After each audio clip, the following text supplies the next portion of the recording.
regarding the title this year's conference, Is the State Under Deconstruction? How do you see the role of state in modern diplomacy, especially in resolving crises? Well, I think if the state lacks authority, it often makes it more difficult for it to be an effective player. I think myself that the states are not so much under deconstruction, but are under reconstruction. That's to say that the organs of government and state power increasingly have to cooperate in order to have any kind of outcome in a society with other players in that society, whether it's the civil society or the private sector. They can't just expect to do everything themselves. Also, they have to cooperate internationally to get outcomes. So I think what one has is a change in the way in which power is exercised and the way in which you can actually achieve outcomes.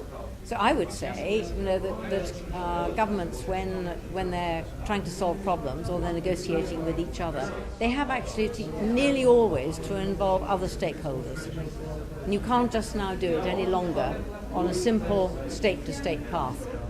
Okay, and is the Balkans on the road from conflict zone to a security community? Well, I hope so. It will be with I've obviously had some association with Balkan politics in the past, and the situation as compared with 15 years ago is absolutely transformed.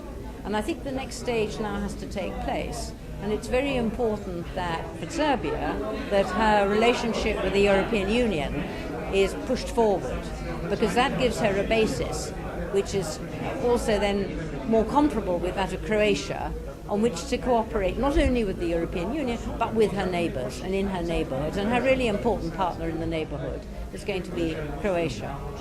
So I think things are much better than they were, but there's still a long way to go. Tell me, what are your impressions on Third Belgrade Security Forum? I think it's a very good. We've just come out of a very good session on cybersecurity, which was extremely lively, with a lot of participation from the floor. And I was in another session earlier on today, and people are asking the right questions. They are not letting they're questioning arguments that aren't necessarily, they don't think are valid. That seems to me to be the function of a forum like this, is really to get debate going. Thank you very much.